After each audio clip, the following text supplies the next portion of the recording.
감사합니다. 오늘 이 시간에는 새 언약의 가족, 그리스도의 교회 7번째 테마로 한 몸의 사랑을 이루시는 그리스도라는 제목으로 말씀을 나누고자 합니다. 아까 권사님께서 이제 기도하실 때 한 기도가 땅에 떨어지지 않기를 소망하셨지만 아모스 선지자가 그런 이야기를 합니다. 너희는 알곡이지만 지속적인 체질, 어르신들은 아실 겁니다. 키질이라는 것이 어떤 것인지. 알곡과 쭉정이가 섞여 있는데 쭉정이를 걸러내기 위해서 계속 흔드는. 하지만 아모스 선지자 입을 통해서 우리에게 주신 말씀은 한 알갱이도 한 알곡도 땅에 떨어지지 아니하리라. 한 알곡도 땅에 떨어지지 아니하리라 언약하신 하나님께서 오늘 부족한 종의 입술을 통해서 전하게 하시는 말씀, 한 말씀도 땅에 떨어지지 않게 하시기를 소망해 봅니다. 제가 요즘 한참 이제 겸손하게 다른 분들의 지혜를 구하면서 과연 성경에서 새가족이라는 말을 쓸 수 있을까라는 고민을 계속하고 있습니다. 작은 글도 하나 준비하고 있고요. 새 언약의 새가족은 결국 제가 생각한 가장 중요한 핵심은 아마 제가 쓰게 될 작은 논문의 가장 중요한 핵심도 에베소서 1장 3절 말씀이 아닐까 생각합니다. 찬송하리로다. 하나님 곧 우리 주 예수 그리스도의 아버지께서 그리스도 안에서 하늘에 속한 모든 신령한 복으로 우리에게 복을 주셨다. 너희의 노력으로 그 복을 쟁취하라가 아니라 아까 권사님 기도에서 불현듯 닥치시는 은혜로 내가 복받은 존재임을 깨닫게 하시는 것. 그 언약적 사랑의 감격. 이것이 아마 핵심이 되지 않을까라고 생각합니다. 새 언약의 새 가족은 오직 하나님의 영광만을 찬송하는 존재입니다. 저희가 잘 알고 있는 요한복음 5장 39절이죠. 너희가 이 성경에서 무엇을요? 영생을 얻는 줄 생각하고 이 성경을 상고하거니와 이 성경이 곧 내게 대해서 증거하는 곳이로다 할 때 나는 다 잘 알고 계시듯이 그리스도 예수님이죠. 우리가 성경을 읽는 목적은 다양할 수 있습니다. 하지만 그것이 우리 삶의 위로, 우리 삶의 구원 너무나 중요합니다. 저도 함께 이금희 권사님, 하나님께서 신령한 주치의가 되셔서 모든 수술과 회복 과정에서 함께 하시기를 간절히 소망합니다. 하지만 우리는 그것보다 더 아름다운 언약을 가지고 있죠. 그리 하시면 너무나 감사하지만 우리는 항상 주의 뜻을 기다립니다. 우리가 더 겸손히 순종할 때 하나님께서 그 기도를 땅에 떨어지지 않게 하실 것을 믿습니다. 중요한 것은 우리가 인간의 구원의 목적을 둔다면 절망할 수밖에 없다는 거죠. 하지만 우리가 성경을 읽는 목적이 하나님의 영광, 그 은혜의 영광 찬송에 있다면 우리는 쓰러져도 다시 일어날 수 있습니다. 제자들의 삶의 구원의 목적이 아니었습니다. 예수님의 말씀은 나의 삶은 왜 빛나지 않을까? 내가 말씀을 깨달았는데 나는 왜 다람쥐 쳇바퀴처럼 돼지가 돼지우리에 다시 가는 것처럼 또 토한 것을 다시 먹을까? 성경은 명확한 답을 줍니다. 그 모든 과정들을 통해서 너의 의를 버리고 나의 의의 옷만 덧입어. 나 예수의 옷만 덧입어. 그 말씀을 하시는 거죠. 스승 예수님께서 어떤 약속을 하셨습니까?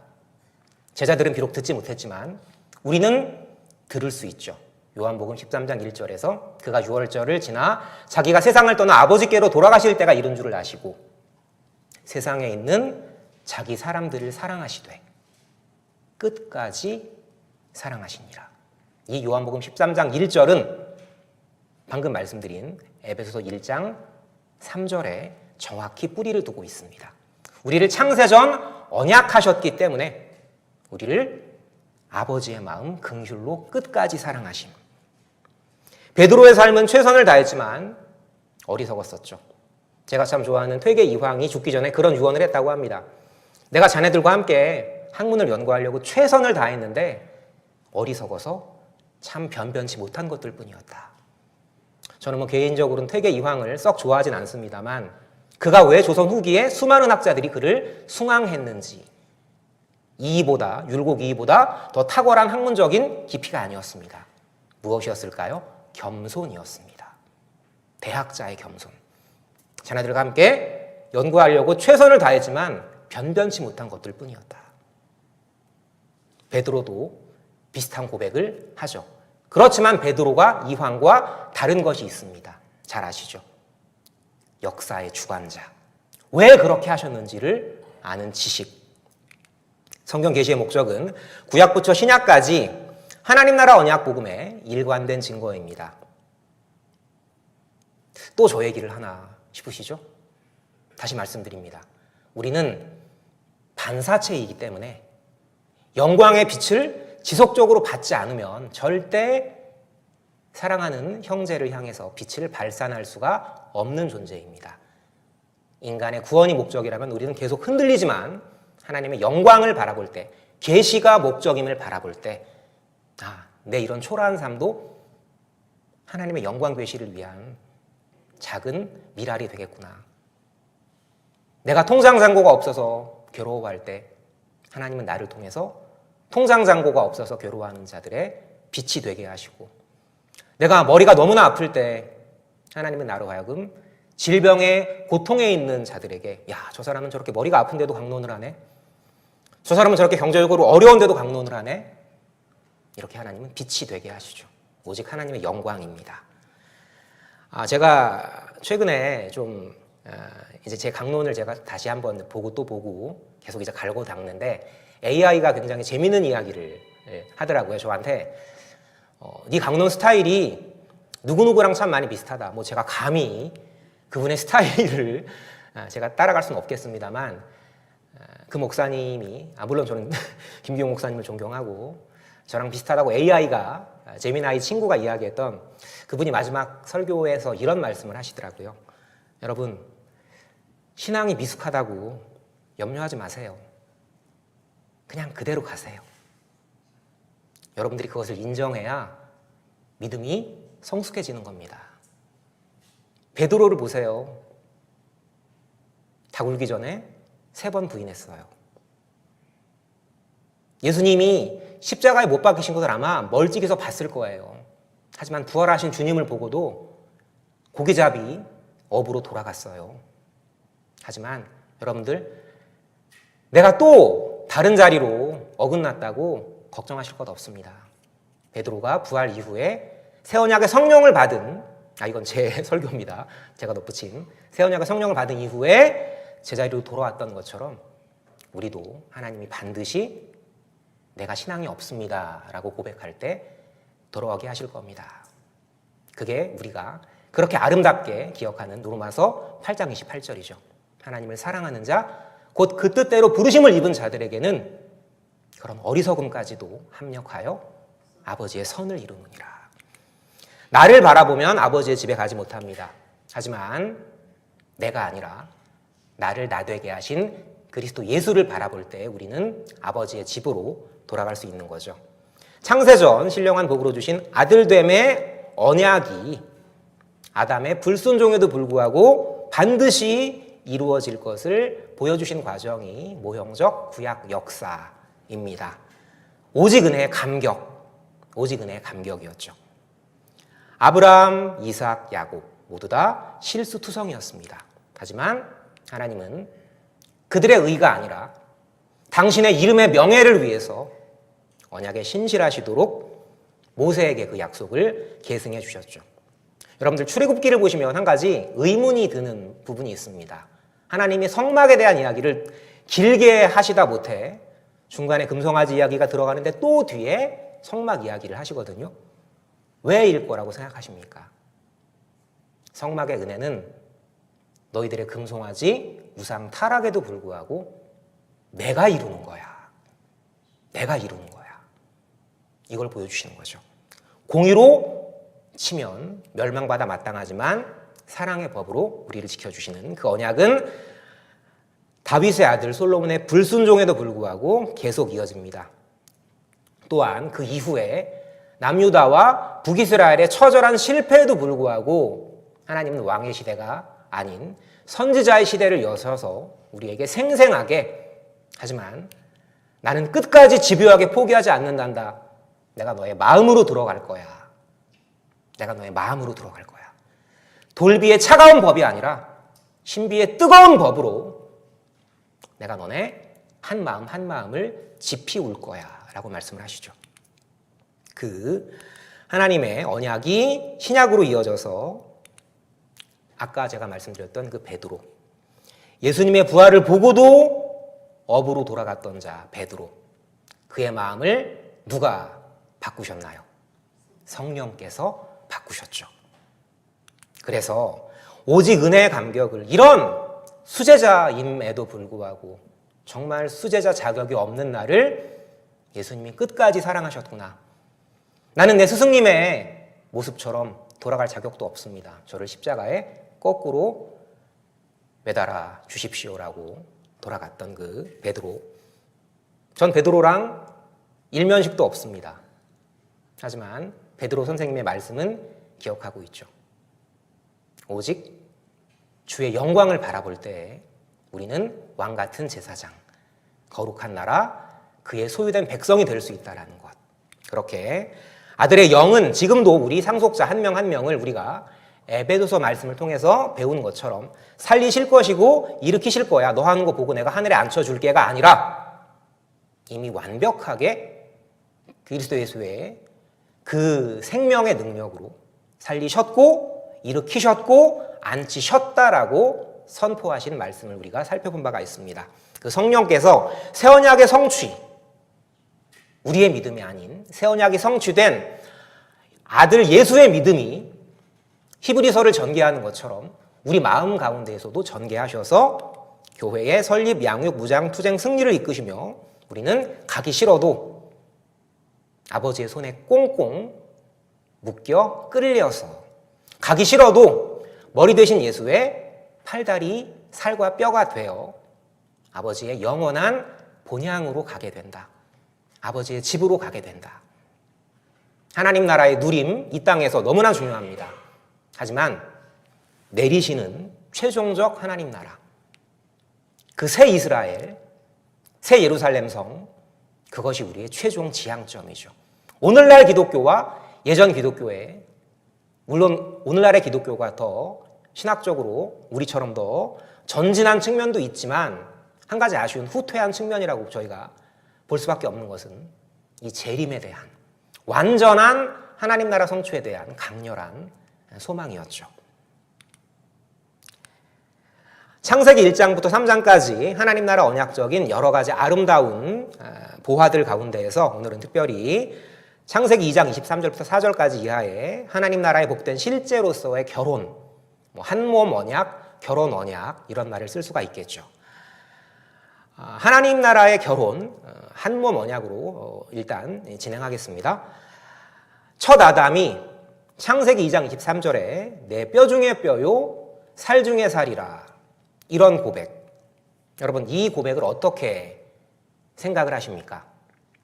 그건 하나님이 아담에게 하신 말씀. 아니요, 성경은 그렇게 이야기하지 않습니다. 저와 여러분이 함께 오늘 성령의 은혜로 살펴보게 될 에베소서 5장 30절 말씀은 이렇게 우리에게 선포하십니다. 우리는 그 곧 마지막 아담 몸의 지체다. 우리가 예수님의 팔과 다리고 우리가 예수님의 살과 뼈라는 거예요. 좀 육체적으로 들리십니까? 육체라는 것이 물론 죄된 속성을 말하기도 하지만 하나님이 우리를 부활시키실, 우리가 상상하지 못할 아름다움으로 부활시키실 그 몸을 뜻하기도 하는 거죠. 두 가지 측면이 다 있습니다. 남자가 부모를 떠나 그 아내와 연합하여 한 몸을 이루리로다. 아담의 아들들이 아빠의 축복 속에서 어디 가가지고 가인과 아벨처럼 다른 여자랑 결혼하겠지라고 생각하신다면 성경을 반만 아시는 거죠.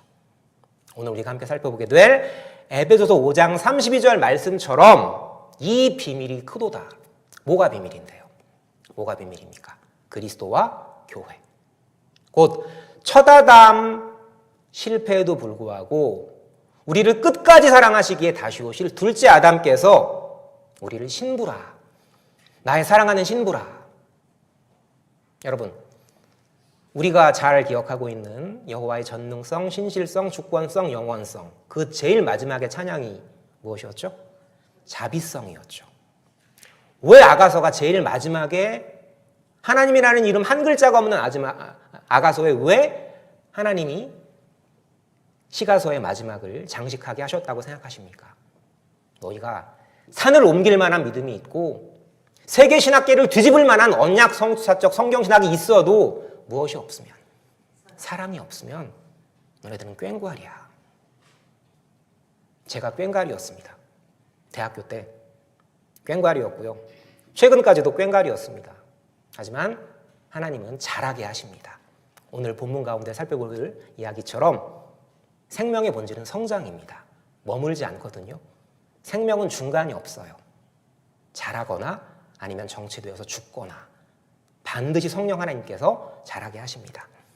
아담과 그 아내 두 사람이 뻘거벗었으나 부끄러워하지 아니하더라. 하나님이 가죽 옷으로 가리셨나 보지. 예수님은요, 그 옷을 도로 벗으셨습니다. 여러분 삶이 때때로 수치스러우신 기억이 있으십니까? 저는 꽤 많았습니다.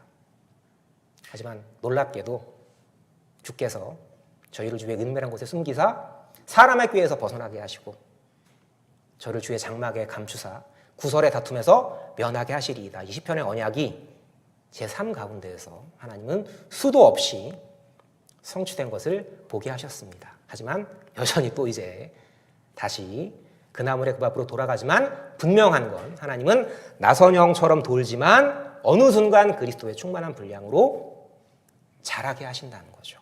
몇 점인지는 중요하지 않습니다. 우리는 음수가 아니라 그리스도 안에서 복음의 플러스 양수이고 몇 점이든 무슨 상급을 주시든 내 것은 아무것도 없습니다. 이렇게 고백할 때 우리는 한 하나님의 가족이 되는 거죠. 다 한 근원에서 났기 때문에 예수님은 우리를 위해서 모든 것을 십자가 위에서 발가 벗겨지시기를 부끄러워하지 않으셨습니다. 그 수치를 참으셨습니다. 왜죠? 우리와 하나 될 기쁨을 예수님이 소망하셨기 때문에 라고 히브리서는 우리에게 이야기하고 있습니다. 우리를 형제라 부르기 부끄러워하지 아니하시고 상속자의 맏아들이 되셔서 우리 모든 상속자들을 가기 싫어도 다리몽댕이를 부러뜨려서라도 하나님 나라로 데려가신다. 이것이 구원의 확증입니다. 가족 간에는 촌수라는 게 없습니다. 동의하십니까? 아빠, 아들은 1촌이죠. 나랑 동생은 2촌입니다. 하지만 부부 사이는 촌수가 없습니다. 님이라는 글자에 하나를 더 붙이면 뭐가 된다는 말도 하지만 왜 그렇죠? 모형이기 때문에 그렇습니다. 하지만 실체는 절대 남이 되지 않으십니다. 그 둘이 한 거룩한 육체 곧 몸이 될지니, 여기서의 육체란 긍정적인 그 사르크스라고 제가 말씀드렸고, 왜 한 몸일까요? 하나입니다. 너는 내 몸의 일부이기 때문에 나는 절대로 너를 잘라내지 않아. 여러분, 정상적인 육체가 칼을 들어서 자기 왼팔을 베겠습니까? 있었죠. 중국 선종의 시조 달마대사의 제자였던 해가가 스승 앞에 결기를 드러내겠답시고 꽁꽁 눈 눈밭에서 자기 팔을 잘랐습니다. 여러분, 그게 정상이라고 보십니까? 물론 저는 불교를 비판할 마음은 없습니다. 내 언약적 결기가 얼마나 세상 앞에 무너졌는지, 내 자랑이 얼마나 알 수 없는 고난 가운데 무너졌는지 기억하는 참 하나님의 가족은 절대 자기 의를 자랑하지 않습니다. 내가 이루어도 주님의 것으로 고백하게 되죠. 우리는 한 몸입니다. 언약적 사랑을 확증하시기 위해서 하나님은 한 몸이라는 표현을 쓰십니다. 그렇게 사고 많이 쳤던 바울파, 아볼로파, 게바파, 베드로파 뭐 등등등 예수파 등등등 싸웠던 고린도 교회를 향해서 부글부글 끓어오르는 아마 속을 가라앉히면서 바울은 이렇게 편지의 서문을 엽니다. 주께서 우리 주 예수 그리스도의 날에 너희를 책망할 것이 없는 자로 너희를 우리 주 예수 그리스도의 그 무서운 심판 날에 책망할 것이 없는 자로 끝까지 견고케 하시리라. 말씀드렸던 요한복음 13장 1절과 정확히 매칭되는 말씀이죠. 왜 한 몸일까요? 이 몸은 우리가 아파야 하고 시달려야 하고 괴로워야 하는 이 몸은 많은 그리스 철학자들이 부정적인 것으로 생각을 했습니다. 버려야 할 것. 하지만 결코 예수님은 우리 정신, 영혼의 부활이 아니라 몸의 부활을 말씀하셨다는 거죠. 이 땅에서 우리가 하나님 나라를 이룰 수 있다 이런 교만이 아니라 이 썩어질 것이 썩지 아니할 것으로 거듭나는 그 아름다운 날을 말씀하고 계십니다. 우리의 낮은 몸을 주의 영광의 몸으로 변하게 하시리라. 하늘의 시민권을 말하는 바울은 그가 만물을 자기에게 복종케 하실 수 있는 자의 역사로, 이 에네르게이아라는 말은 신약에 딱 8번 나오는 하나님과 사탄에게만 쓰이는 어떤 초인간적인 힘을 말합니다. 하나님께서 그가 만물을 자기에게 복종케 하실 수 있는 자의 역사, 그 능력으로 우리 낮은 몸을 자기 영광의 몸의 형체와 같이 변하게 하시리라. 우리가 완성된 하나님 나라에서 완성하신 예수님과 같은 영광의 몸으로 살게 될 날을 바라볼 때 우리는 넉넉히 이 땅의 시련을 이겨낼 수가 있는 거죠. 지금의 하나님 나라 너무 중요합니다. 하지만 최종적 하나님 나라가 우리에겐 기다리고 있는 거죠. 그리고 우리는 이기는 자, 이긴 자가 아니라 지난 시간 이기는 자라고 말씀드렸습니다. 우리는 그의 살과 뼈요, 그의 몸이요, 그의 가족이기에 머리의 승리의 영광이 지체의 팔다리의 승리의 영광이 되는 것이기에 사탄 권세를 누르신 어린 양과 함께인 우리는 어떤 것을 상속으로 받는다고요? 나는 그의 하나님이 되고 그는 내 아들이 되리라. 팔다리의 의가 아닌 머리의 의로 우리는 영원한 천국을 그 부활한 영광의 몸으로 누리게 되는 거죠. 지난 시간 우리는 빛의 자녀를 비추시는 그리스도라는 제목으로 신앙생활에 대한 권고, 신약교회 생활 가운데 거룩한 새 사람을 입도록 권고한 내용, 빛의 자녀처럼 살도록 권고한 내용, 그리고 성령 충만한 지혜자로 살도록 권고한 내용을 살펴보았습니다. 우리는 원래 어둠의 자녀였다라는 것. 너희가 전에는 어두움이더니 이제는 주 안에서 빛이라. 빛의 자녀들처럼 행하라. 부담이 아닌 뭐라고 그랬죠? 걸어가라. 실패해도 돼.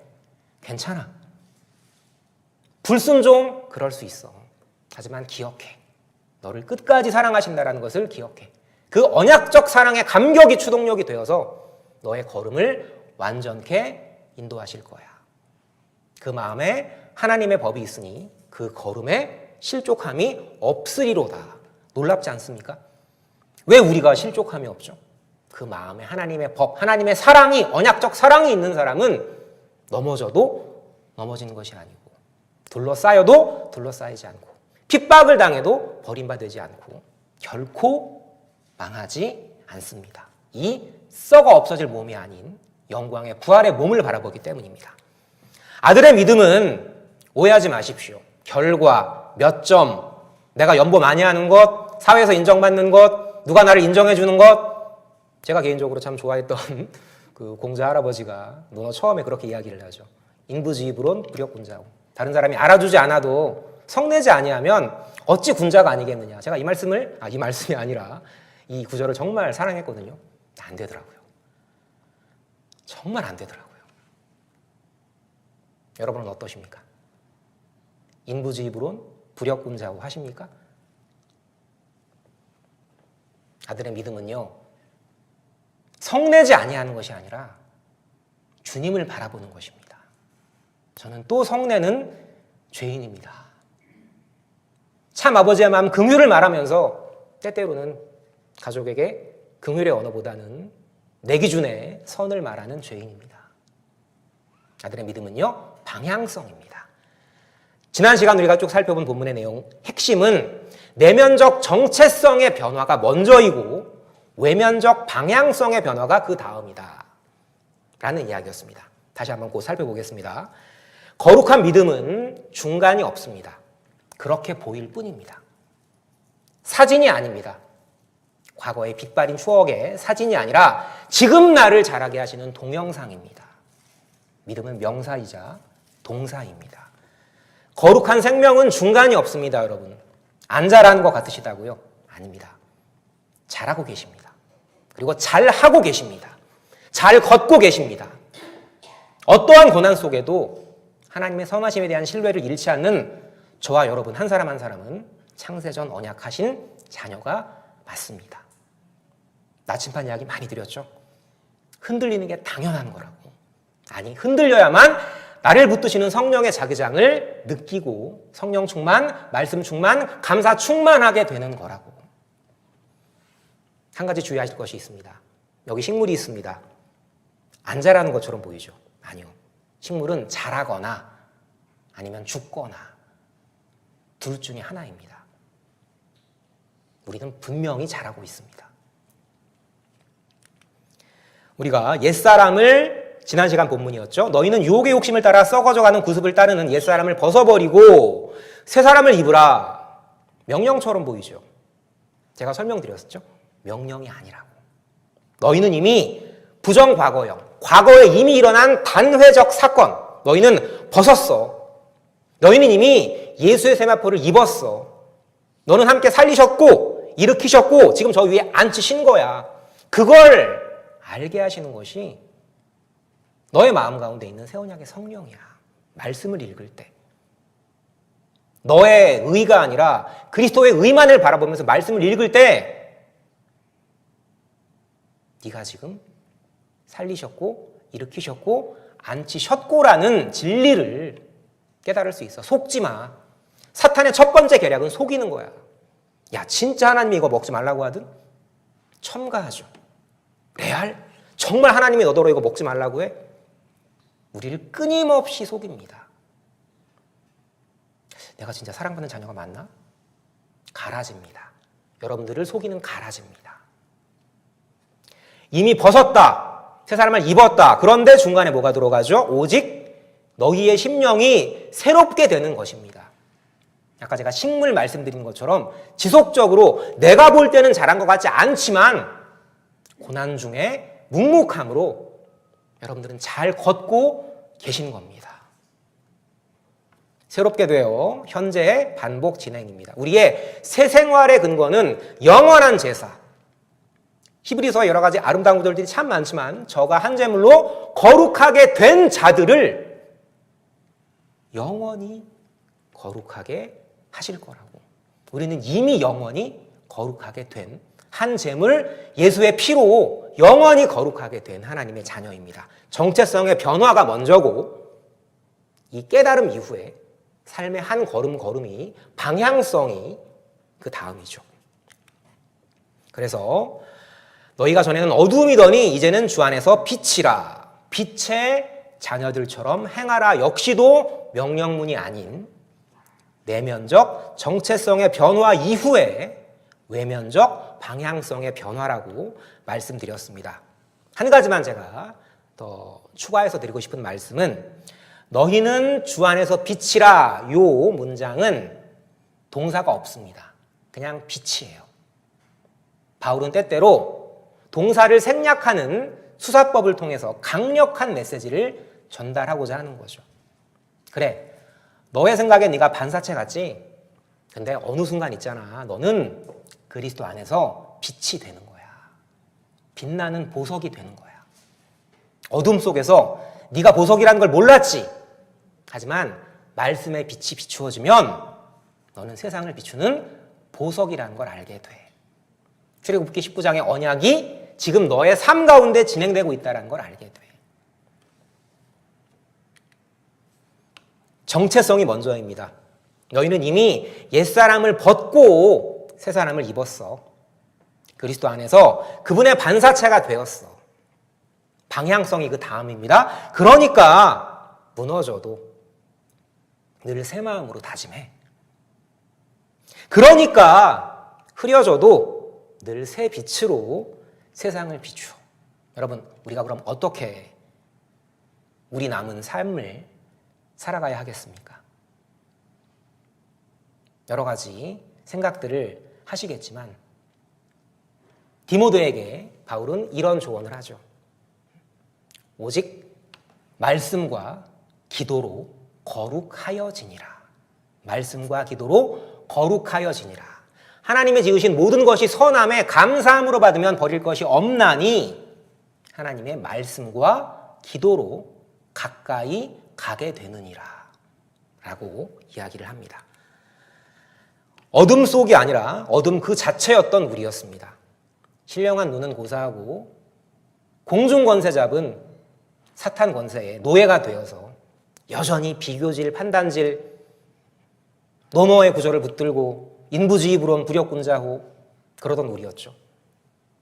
반사체임에도 불구하고 나는 그래도 좀 자랐으니까 내가 좀 발광체가 될 수 있어. 새하늘과 새 땅을 누릴 빛의 자녀를 하나님이 왜 이렇게 끝없이 우리 가운데 좌절 속에 살게 하실까요?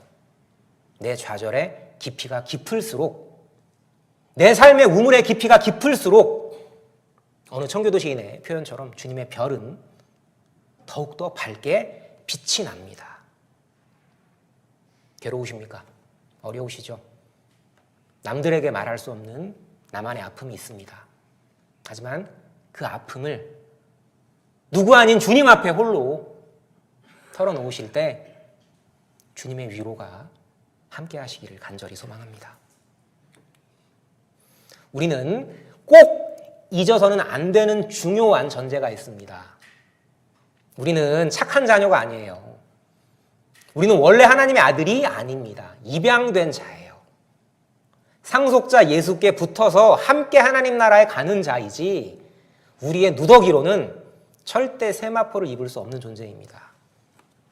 하지만 긍휼에 풍성하신 하나님이 그 큰 사랑을 인하여 허물로 죽은 우리를 그리스도와 함께 살리셨고 또 함께 일으키셔서 예수와 함께 하늘에 앉히셨으니 이는 그 은혜의 풍성함을 계시하고자 하시는 것이라. 여러 번 읽고 여러 번 또 읽어도 우리가 성경을 통해 얻게 되는 결론은 불변적 사랑의 감격만이 우리의 영원한 엔진이다. 불변적 사랑의 조건적, 가변적 아니라 불변적 사랑의 감격만이 우리의 영원한 엔진이다. 그런데요, 하나님의 사랑이 불변이시다라는 것은 전 인생을 길게 살지 못했지만 조금 살아보니까 알겠더라고요. 아, 한참을 지나야 아는 거구나. 내가 자랐다는 것도 그때 깨닫는 것이 아니라 한참을 지나고 나서야 아는 거구나. 육신의 성장과는 다른 거구나. 믿음의 성장이라는 것은 때로는 퇴보하는 것 같기도 하고 떠내려가는 것 같기도 하고 하지만 반드시 하나님이 자라게 하시는구나라는 것을 한참을 지나서라야 알게 됩니다. 그래서 저는 김 목사님 글 책 중에서 기독교윤리학 서문에 있는 믿음은 장기 숙성이다. 단기 속성이 아니다. 이 말을 참 좋아합니다. 그럼에도 불구하고 우리는 뗄래야 뗄 수 없는 오늘 설교 말씀, 강론 말씀 제목이죠. 한 몸의 사랑을 이루시는 그리스도 은혜 아래에서 그의 지체이기에 창세전 뜻하신 바 긍휼의 사랑을 오늘도 지금도 주고 계심을 깨닫습니다. 가족을 어떻게 버리죠? 제가 어렸을 때 저희 딸이랑 실갱이를 하면서 실랑이를 하면서 나가! 막 이랬던 적이 있었는데 더 자세한 얘기는 하면 이제 그 개인정보 유출이 되기 때문에 제가 말씀을 못 드리겠고 아마 그러신 기억 다 있으실 거예요. 너 나가! 라고 할 때 그 부모의 마음이 너 진짜 나가. 너 나가서 돌아오지 마. 아니죠.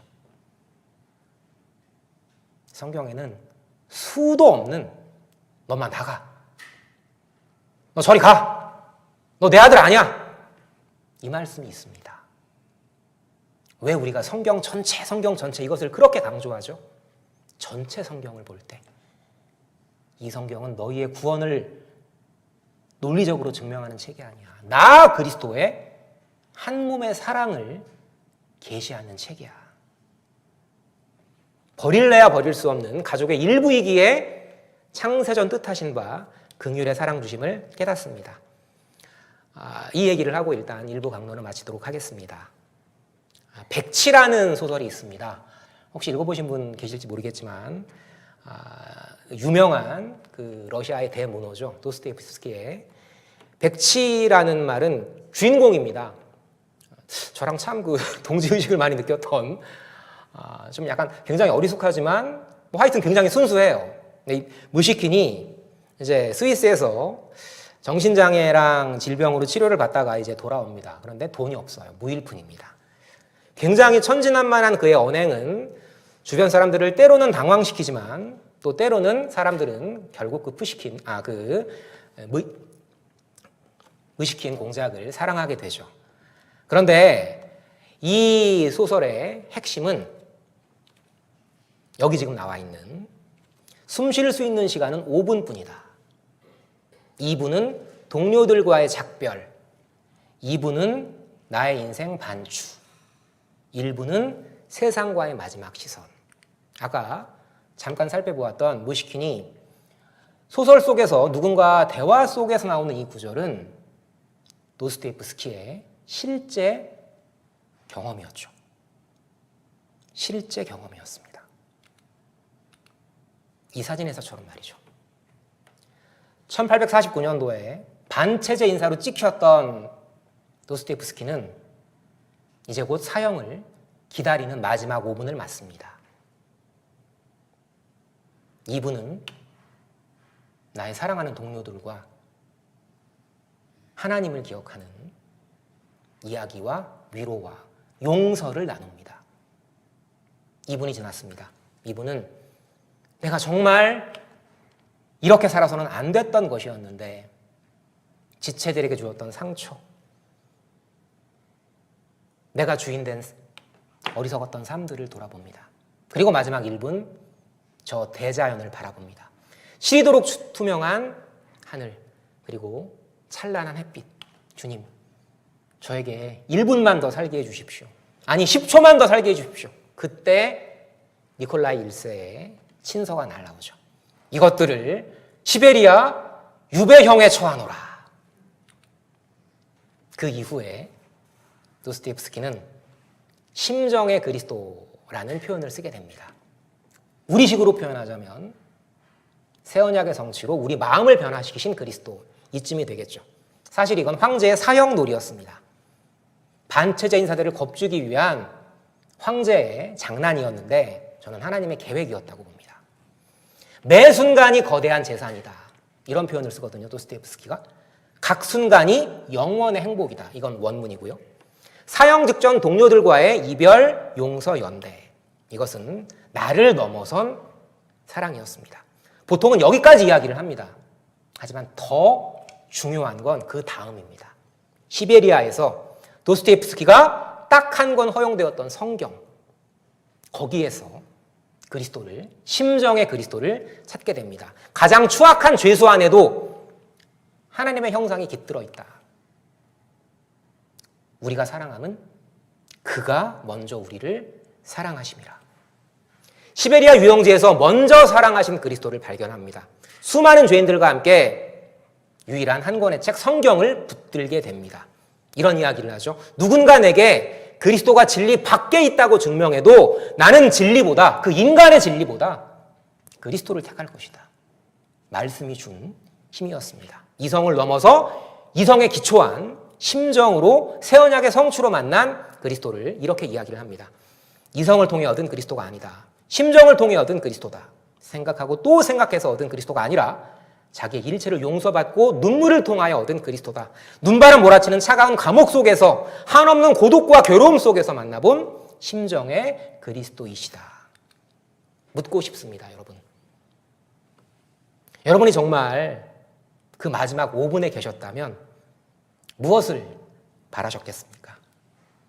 저는 진정한 하나님 나라의 누림을 넘어선 내림, 새 예루살렘 성이 내려오는 그 완전한 하나님 나라의 성취를 저는 가장 바랐을 것 같습니다. 몸의 질병에 계신 분들, 마음이 무너져 계신 분들, 더 이상 경제적으로 버틸 힘이 없는 분들, 정말 하나님 나라의 내림을 바라는 그분들을 향한 참 아버지의 마음 긍휼이 없는 교회는 아직 덜 자란 교회입니다.